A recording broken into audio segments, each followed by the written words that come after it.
Momentos poco estelares de la humanidad. Es el libro del señor Tony Mata que nos acompaña hoy en Periodista Digital. Muchas gracias por venir. Muchas gracias. He hecho este libro básicamente para que la gente me llame señor. Muy amable. Pues nos ponemos a ello. La pregunta menos original del mundo. ¿Por qué le ha dado por escribir esta obra anecdotario barra ficción? Bueno, hace mucho tiempo que colecciono anécdotas históricas. Me gustan mucho porque no para de sorprenderte la realidad. Cuando uno es guionista se da cuenta de que todo lo que escribe tiene que estar justificado, tiene que tener cierta lógica. Uno no puede escribir que Napoleón se bebe un veneno para suicidarse y que lo regurgita, porque el espectador o el lector diría, no es creíble. Pero en cambio la realidad sí que puede hacer eso. Entonces, a mí me encantan todas estas anécdotas absurdas y hace muchísimo tiempo que estaba enganchado al libro de Gregorio Doval, el libro de los hechos insólitos o Historia y Vida, la sección de anécdotas, y bueno, las iba coleccionando, me iba riendo muchísimo yo solo en casa, y luego cuando conocí la obra de Zweig me pareció que era fabuloso el concepto que él tenía de miniatura histórica, de contar un hecho histórico a través de un cuento, y además con el estilo aquel tan limpio que tiene Zweig, que me parece fascinante, y bueno, y tuve muchas ganas de jugar con aquellas anécdotas históricas que tanto me divertían, de poder establecer un diálogo con la historia igual de absurdo, porque me da la excusa ideal para poder escribir las cosas más locas posibles, porque estoy partiendo de un hecho igualmente absurdo. Y bueno, y por eso me puse, porque Zweig me dio un formato fantástico que daba cauce a una pasión que hacía tiempo que tenía, que era estas curiosidades, esta pasión por el humor que viene de la realidad. Bueno, hablando de realidad, en el libro, incluye Sí, ahí en la franja el que está prologado por su señora. efectivamente, Y sí. efectivamente en el prólogo, bajo la firma de su señora, su mujer, explica que le regaló el libro que provocó una adicción Correcto. comparable con la PlayStation. Exacto. Lo cual la duda que me plantea es si es como la sogra de Capmany un recurso literario o es literalmente su señora. Es cierto, es literalmente mi mujer y es de los mejores aciertos que hemos tenido con el libro, porque todo el mundo se fija en esto. Quería que tuviera un toque de cotidianidad. Cuando estábamos preparando el libro con Planeta, nos planteábamos la posibilidad típica de que algún famoso te haga el prólogo. Para poder poner aquí una franja con un nombre, ya que soy un tipo desconocido, aunque me trates de señor, soy un tipo desconocido. Bien, pues como teníamos acceso posible a algunos famosos, bien, pues poder poner aquí el nombre de alguien que ayude a vender este libro. Pero hay dos cosas que no me gustan. Una, no me gustan los prólogos porque normalmente es un texto que te dice que lo que vas a leer a continuación está de puta madre. Bueno, pues apártate y déjame leerlo. Ya lo valoraré yo. Yo creo que el lector es suficientemente listo como para valorar si le gusta o no. Y después le pedí a mi mujer que escribiera este prólogo porque realmente ella es, desde hace muchos años, la que sufre las obsesiones creativas. Es decir, cualquier pareja de un guionista o de un escritor merece una escultura de bronce en la mejor plaza del pueblo, sin duda, porque tendemos a ser gente muy obsesiva con el trabajo, en este caso con el humor y con la literatura. Con lo cual, como ella es la persona que mejor ha conocido todo el proceso, le pedí que hiciera un prólogo sobre el proceso, no sobre el libro, sobre lo que vamos a contar luego, si el libro es bueno o no. Esto da igual. Quería que contara cómo fue, cómo lo vivió ella. Y lo vivió, pues como cuenta aquí, pues viendo que no podíamos tratar los temas cotidianos de nuestro día a día, sino que las conversaciones se redujeron al libro, que es algo que pasa cuando un guionista, un escritor, un creativo se pone con una cosa, solo existe esa cosa en su mundo, y mi mujer lo cuenta muy bien aquí, y espero que me perdone aquellas semanas. Bueno, pues vamos a hablar un poco de usted es para que hacerlo un poco más conocido de cara a los internautas. Me ha llamado la atención que en la presentación que hace, entre las muchas definiciones que hace, escritor, bueno, creo que esto no es su primer libro, es el primero en solitario, pero ya había colaborado en... Sí, había colaborado obviamente en libros de monólogos de André Buenafuente. Ahora ha salido también La vida según trancas y barrancas, Temas de hoy, del Hormiguero, que sí que también soy único autor. He escrito también otros libros conjuntos como La historia de la televisión en España según el Terrat, y otros libros en catalán. Pero este es el primero que hago como único autor y la verdad estoy muy contento de que sea este formato de cuento, que es la verdad más aprehendible para mí. Me admira la gente que hace novelas porque tienen que construir un mundo inmenso que funcione. Yo vengo de la televisión, con lo cual trabajo con ideas más de formato sketch. Son cuentos de 15 páginas en los cuales controlo bien todo lo que va a suceder. Puedo ajustarlo mucho más como cuando trabajo en televisión.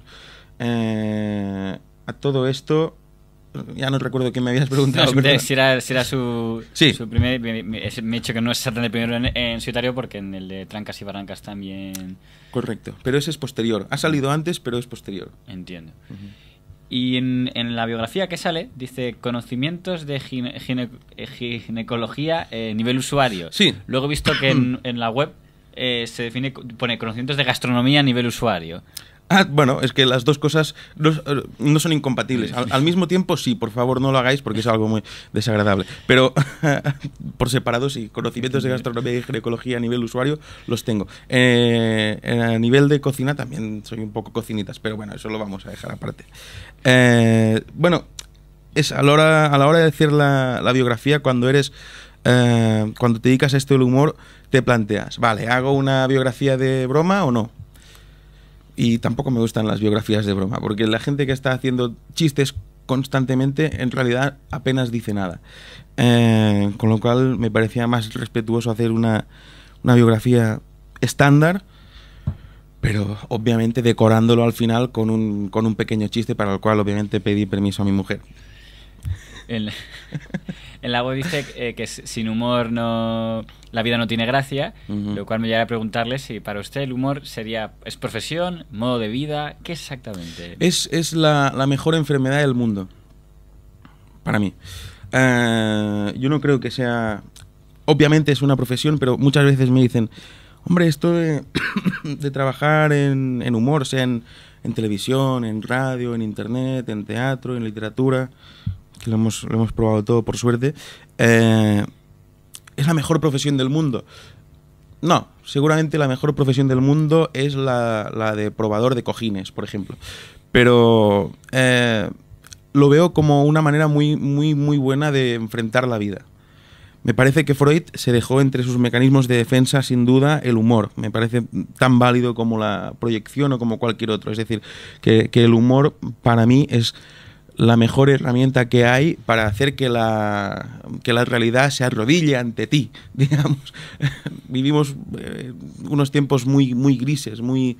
Bueno, pero esto no es algo exclusivo del momento actual, es algo que la realidad tiende a ser aburrida. Sí. En alguna entrevista le he leído que consideraba que estábamos un poco tacaños de humor. Sí, pero eso es porque se nos ha metido dentro, creo, esta mediocridad y este tono gris de la vida. Se nos está metiendo dentro y es algo que me repatea en lo más hondo. Es decir, me gusta que la gente tenga ganas de reír. La situación no invita en absoluto, pero por eso decía que lo de usar el humor como mecanismo de defensa, no para evadirse, sino como para construir una mejor realidad. ¿Vale? Entonces, por eso, volviendo a lo anterior, decía que es una enfermedad, pero que es magnífica, porque cuando uno tiene dentro el virus este del humor, no puede dejar de ver las cosas desde esa óptica, no puede dejar de intentar buscar un lado cómico a todo lo que le sucede, a todo lo que ve, y eso es bueno. no quiere decir que no te tomes la vida en serio, quiere decir que te la tomas suficientemente en serio como para intentar disfrutarla. No hay más. Para mí el humor es la manera más barata que existe de vivir en clase VIP. Y es la única que me puedo permitir por ahora, con lo cual, pero es eso, como es una enfermedad estás luego siempre pensando en ello, por suerte. Por completar un poco su biografía, he visto que ha participado en muchos seminarios de humor, que quizá algunos ni siquiera conocían que existían. Y él, no, he visto además, si pones en YouTube, sale algún vídeo de algún monólogo hablando de las niñas chungas. Sí, es correcto. Risas por sonrisas era de una... Efectivamente, esto era para un acto de sonrisas de Bombay, es cierto. Y también veo que tiene el premio Caterina Albert. Sí, esto es un premio de narrativa breve para jóvenes autores. Lo gané esto hace ya, pues esto debe ser del 2000 probablemente. Que lleva usted mucho tiempo en esto del humor. Bueno, es que ese libro lo escribí con 17 añitos. Y de hecho allí ya había cuentos con esta filia por la historia. Había un cuento que me gusta. Era una compilación de cuentos breve, eran unas 30 páginas y había dos cuentos que ya iban en esta línea. Uno se llamaba París era una farra, es un cuento que parodia el París era una fiesta de Hemingway, trabajando sobre todo la óptica esta menos oculta de cómo vivía su mujer.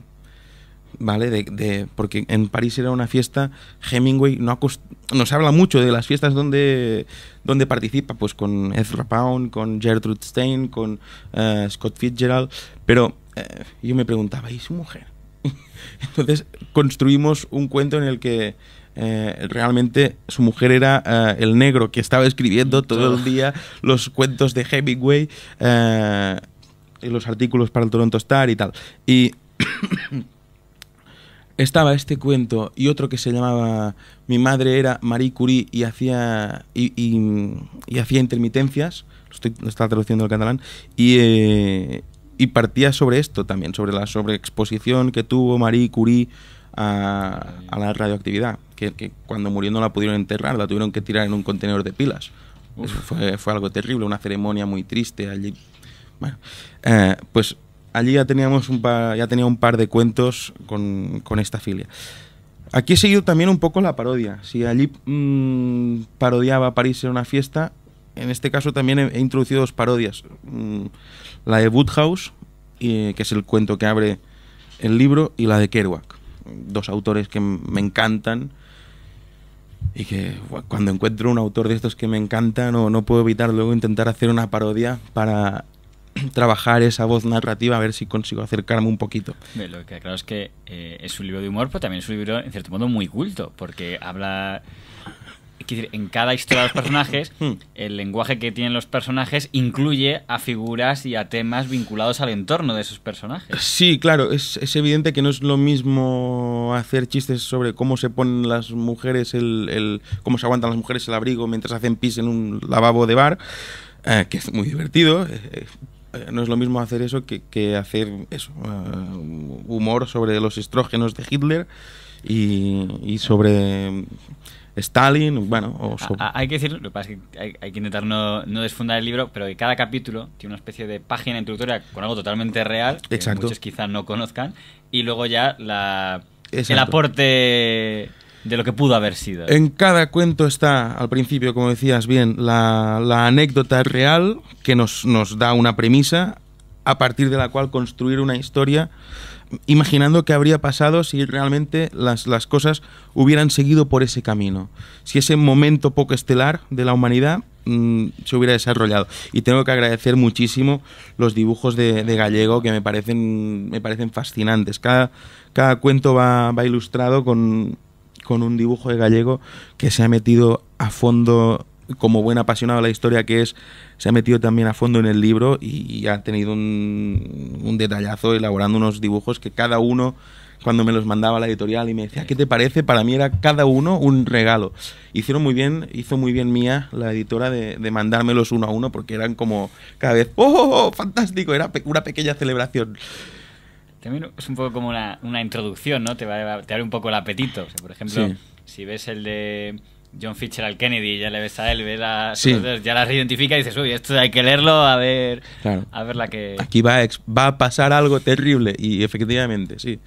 Es que lo de Kennedy, cuando lo leí, me pareció graciosísimo. Es decir, que Jackie no fuera a la fiesta de cumpleaños de su marido porque sabía que Marilyn Monroe iba a actuar allí, la amante de John Fitzgerald. Y que Jackie dijera, no, pues me quedo en casa. Sí. ¿Cuántas mujeres habrían hecho eso? ¿Y qué hubiera pasado si ¿Y qué hubiera Jackie- pasado si Jackie dice, no, yo voy a la fiesta y me encuentro con ella? Y a partir de aquí, la ficción permite hacer, bueno, construir lo que quieras. Y luego, para los amantes de la historia, aparte de la anécdota real, dentro de cada cuento hay referencias reales, lo que tú decías. Hablamos de tú a tú con otros personajes históricos, pero también hay introducidas otras pequeñas anécdotas, siempre. Por ejemplo, en el caso de Kennedy hay una frase que es textual, que es que cuando él hablaba de acostarse con mujeres se refería a ello, zas, pam, gracias señora. O bueno, hay cosas introducidas como por ejemplo que Kennedy hablaba muy rápido. De hecho tiene el récord Guinness de hablar rápido en público. Me parece que eran 600 palabras por minuto o algo así. Una auténtica barbaridad. Bueno, pues en todos los cuentos, además de la anécdota real, el lector puede jugar a intentar detectar qué cosas de las que se dicen son ciertas. Si no, no pasa nada. Puedes leer el cuento, lo disfrutas igual y ya está. Pero bueno, hay estos pequeños guiños.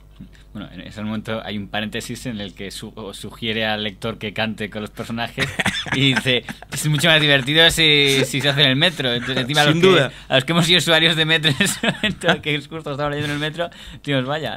Claro, es que hay una parodia de My Way de Sinatra cantada por Jackie Kennedy y Marilyn Monroe. Y claro, obviamente yo me dediqué, como he hecho muchas veces en televisión, a coger la canción y versionarla sílaba por sílaba, haciendo que todo encaje bien. Y pensé, por favor, que alguien lea esta canción escuchando la música y interpretándolo. Para mí sería fantástico. E imaginar que sucede esto en el metro como una auténtica flash mob es algo que me encanta. Me encanta. También me gustaría mucho que este libro la gente lo lea en el metro, se encuentren dos personas leyéndolo, ¿sabes? Que se sonrían de lo que están leyendo. Y que eso, como el humor sirve mucho para desinhibir, que eso sirva para que esta gente entable una conversación. Y quién sabe, que si este libro puede traer nuevas parejas. Pues hombre, no llegué a encontrar otro parejo, pero como periodista, pues naturalmente subjetivo, tengo que decir que la parte del capítulo de Stanley Churchill sí consiguió que alguien en el metro hiciera y tuviera que taparse. Fantástico, fantástico. Porque hay que decir que usa formatos diferentes en los capítulos. Algunos son definición de la situación, otros son un diario, como en el caso de Cristóbal Colón.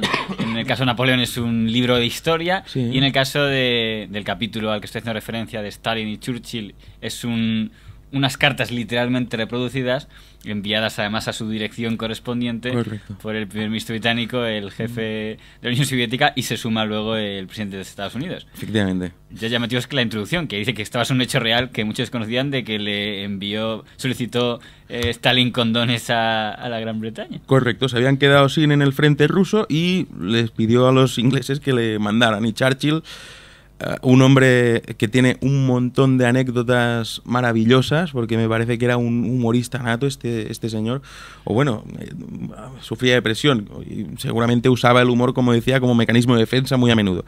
Pues Churchill tuvo la brillante idea de mandarles a los rusos preservativos del doble del tamaño normal, pero que en la caja indicaba British Medium. Vamos, me parece me parece fantástico, y lo que hacemos es imaginar lo que podría haber respondido Stalin, porque claro, cuando recibes eso, cuando recibes tal afrenta, ¿cómo puedes responder? Bueno, pues esto tiene un crescendo epistolar entre Stalin, Churchill y finalmente también Roosevelt. Y sí, he intentado que cada uno de los 14 cuentos tuviera un formato diferente. Ya que hacía solo 14 cuentos, como Zweig en su libro, quería que cada cuento tuviera un algo especial. Hay alguno que es formato teatro, ya te he dicho las parodias de Kerouac y de Woodhouse, el temario este de Napoleón, bueno, hay algún vodevil. Bueno, hemos intentado que no fueran solo diferentes los cuentos por la historia, sino también por el formato. Bueno, un detallito más. Y hay que decir que no solo son personajes del mundo, digamos, político histórico, sino también de la música. Pues está Elvis, está John Lennon y está Bill Gates, con un incidente bastante interesante, que es que fue detenido y nadie sabe por qué. Lo habían detenido ya 2 veces por exceso de velocidad con su Porsche. Y el tercer informe, todos hemos visto aquella fotografía, ¿verdad?, de Bill Gates detenido, así despeinado. Bien. El tercer informe de la detención de Bill Gates no está, ha desaparecido. Se destruyen informes policiales de modo aleatorio, parece ser, pero claro, es fantástica, ¿no?, la casualidad. ¿Qué pasó realmente esa noche? Bien, pues viendo los antecedentes de exceso de velocidad, construimos un cuento que parte del exceso de velocidad, pero que nos lleva a las polémicas entre Apple y Microsoft. Ya no desvelamos más. Pero está planteado ya como un thriller policíaco, desde la óptica del policía, del agente McDaniel, que es el que detiene a Bill Gates, y a partir de ahí se produce todo el resto de la historia, que tiene obviamente también como a guest star a Steve Jobs. Pues para no desfundar más la obra, no quería terminar en risa, sino hablar también un poco de su trayectoria en televisión, que es algo que quizá algunos internautas no conocen, aunque ya entre líneas ha mencionado su vinculación con 2 de las productoras más importantes de España, yo creo, en estos momentos. Una de ellas es sin duda el Terrat, y yo le pregunto en qué momento embarcó en esa familia. Pues fíjate, había acabado una etapa de 2 años y pico en un programa diario de tardes de humor en Cataluña Radio, 3 horas, que nos lo pasábamos genial y que se acabaron de repente, y me embarqué en el jueves. Coincidía con Gallego. No, porque yo trabajaba en la web y los dibujantes trabajan a distancia, con lo cual yo estaba allí en la redacción. Y bueno, pues no coincidimos jamás, no nos conocíamos. ¿No sería cuando pasó el famoso secuestro de Ramoncín? No coincidió. Tuvimos alguna otra polémica en aquella época, pero no fue esta. Y poco después me llamaron del Terrat por unas pruebas que hice y que me cogieron. Y bueno, cuando llegas allí a Buenafuente, pues descubres que todo el mundo es brillante, que estás de repente en el Barça, que mires a donde mires, todos son buenos. Y vaya, para mí fue una experiencia riquísima, porque aparte de coincidir con esta gente tan talentosa, después tuve la oportunidad, por suerte, de ser coordinador de guión y llevar el directo del programa, que es una vertiente diferente del guionista de mesa, sino que estás ahí viviendo el directo y vivir el directo al lado de Andreu, de Berto. ¿Eso estaba en fabuloso. Antena 3 o ya era la sexta? La sexta, en la última etapa de Antena 3 no estuve en la etapa de la sexta. Y ahí el subdirector en un momento fue Jordi Évole. Sí, pero no coincidimos. Él era el subdirector en la época de Antena 3, en la previa. Él estaba ya en Salvados. Venía de vez en cuando a hacer su sección explicando lo que iban a hacer en Salvados y tal, pero no coincidimos en el equipo. Porque es un caso bastante interesante. También se dio de la factoría El Terrat, de cómo un programa, hablando ahora de Salvados, empieza como un programa en formato de humor, que casi a ver qué gamberrada ha hecho hoy el follonero, a quién se la ha colado, va evolucionando y ahora es casi el referente periodístico, en un momento en que está todo el periodismo con muy mala imagen, el que digamos está levantando la bandera para decir que es un programa que inicialmente empezó como programa de humor. Sí, es maravilloso y triste a la vez, ¿verdad? Hay una cosa muy clara, que es que el humor tiene un cierto grado de subversión, es decir, uno no se dedica al humor si no quiere romper, digamos, las estructuras normales. Uno para hacer humor normalmente inventa algo nuevo, y el humor crítico de Jordi Évole, le ha hecho para mí un bien a este país extraordinario. Que luego haya tenido que bascular poco a poco hacia el periodismo más incisivo es algo que él y su equipo han sabido leer perfectamente, porque el momento social es el que es y porque no hay otros huecos donde respire esa necesidad. Ellos han llenado ese hueco fantásticamente y tienen un programa con una factura estética fabulosa. Bueno, es un caso paradigmático, es realmente para estudiarlo, pero también me gusta que haya sucedido esto porque normalmente hay una tendencia a minusvalorar el humor. Parece como el género chico, parece como que el que se dedica al humor es porque no está intelectualmente capacitado para hacer otras cosas. Parece que sea un tonto, tan solo para divertirse, para hacer chorradas. No, el humor es un posicionamiento ante la vida, entiendo yo, y de una riqueza y de una exigencia intelectual brutal. Y Jordi lo está demostrando. Jordi está demostrando no solo una velocidad mental extraordinaria, sino además una capacidad de reflexión maravillosa. E insisto, creo que está haciendo un bien fabuloso al país. Creo que es un programa que debería estar en la televisión pública directamente. Está en La Sexta, está fantástico, está haciendo una audiencia buenísima. Y bueno, me parece que tenemos que disfrutar el buen momento de ese programa, que ahora cumple 5 años. Felicidades a los compañeros, a Juan, a Roger, a toda la gente que está detrás de ese equipo, a David Picó, a Ramón Lara, que están haciendo desde hace años un trabajo maravilloso. Y la otra productora por la que le tenía que preguntar es en la que trabaja actualmente, que es 7 y Acción, de Jorge Salvador, que creo que me cuentan es que fue en agosto. Y Pablo Motos. Bueno, es cierto, no le había... no le había Te has dejado 50%. Bueno, ¿y cómo fue su fichaje por esta otra familia? Pues es que siempre me pasan cosas que parece que no puedan suceder. O sea, mando una prueba y un currículum al Terrat y me cogen. Y con El Hormiguero pasó algo bastante parecido. Ellos hicieron una convocatoria a través de internet para buscar nuevos guionistas.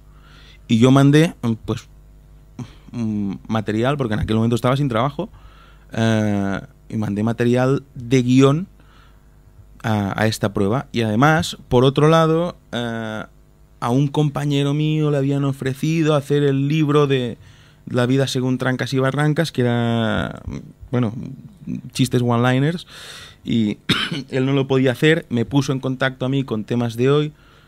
Temas de Hoy me pidió una prueba, obviamente, hice esa prueba también. Esa prueba llegó a Juan y Damián, las hormigas, les gustó muchísimo, muchísimo, y bueno, entonces coincide todo. Dicen, adelante con el libro, y al mismo tiempo Juan y Damián dicen, oye, se van a hablar con Pablo y le dicen, oye, ¿tú te has fijado si este tío que está escribiendo esto que nos gusta tanto tiene trabajo?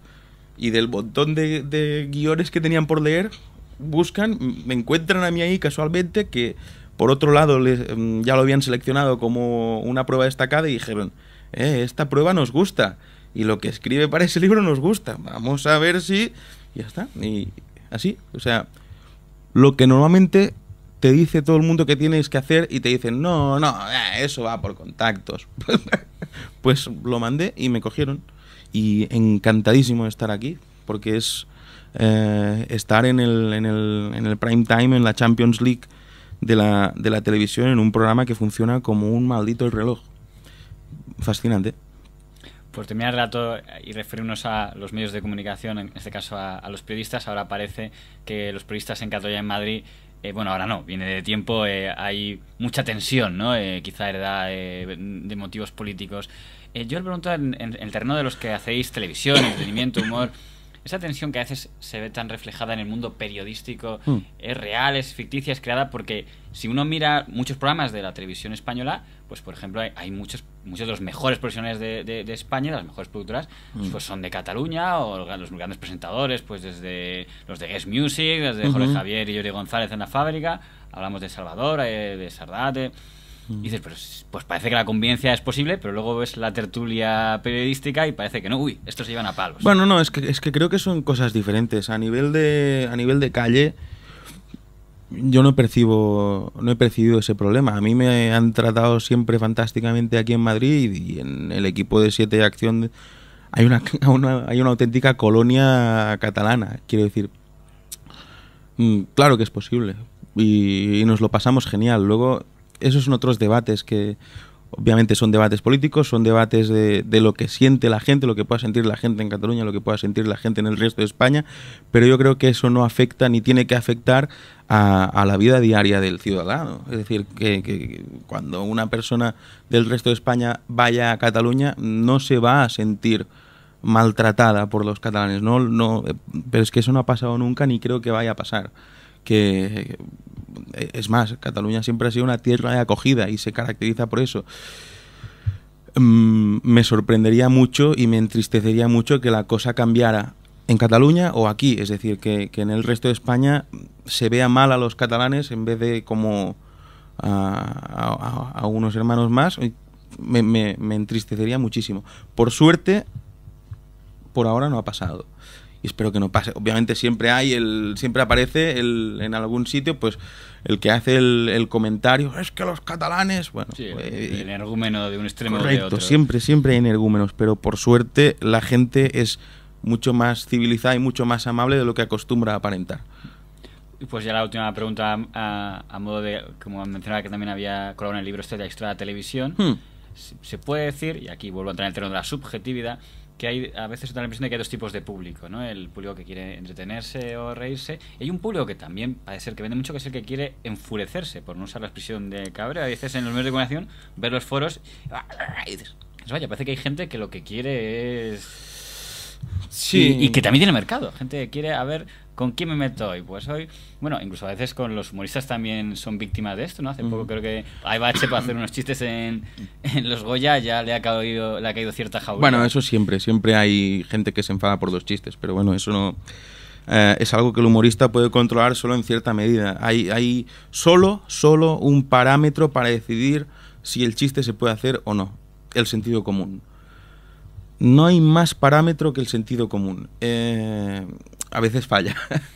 En todas partes a veces falla el sentido común, pero cuando uno hace las cosas desde el sentido común y el respeto, normalmente no suele haber problemas. Pero bueno, sí que es verdad que hay gente que tiende a enfadarse.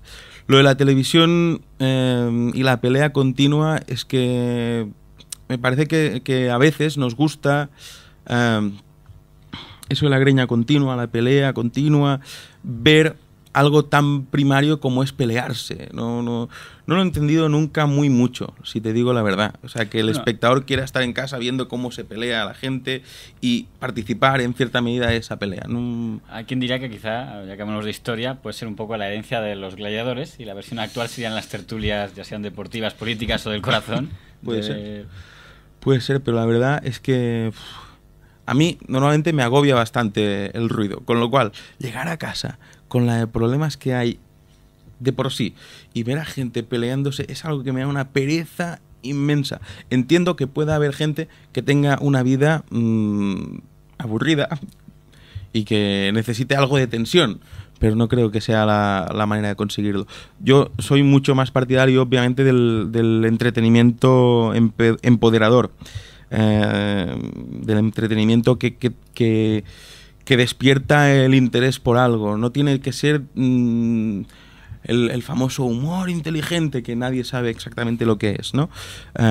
Pero si hay algo de entretenimiento, algo de humor que despierte en el espectador algo de curiosidad o un espíritu crítico o las ganas de imaginar otra cosa, que seas capaz de arrastrar al espectador en una ensoñación y que puedas construir, por lo tanto, esa escena o lo que sea que estés haciendo, que seas capaz de hacer que el espectador o el lector o quien sea imagine, eso es para mí una victoria y es el entretenimiento que me gusta. No abstraer y ya está, que también está bien a veces, desestresarse, como quien vale, voy a ver esto y que me diviertan, no quiero pensar en nada más, ¿vale? Eso está bien, de vez en cuando, pero si además el entretenimiento es empoderador, ya es fabuloso. Bueno, pues a los internautas de Periodista Digital, aquí queda esta recomendación si quieren pasar un buen rato y también conocer cosas interesantes de la historia que seguramente ignoren. Pero que no soy un peñazo, que no os voy a dar un discurso sobre Churchill y Stalin, no, es un cuento de risa. Pues momentos pocos tras de la historia y al señor Mata, muchas gracias por haber venido a Periodista Digital. Muchas gracias, que vaya bien.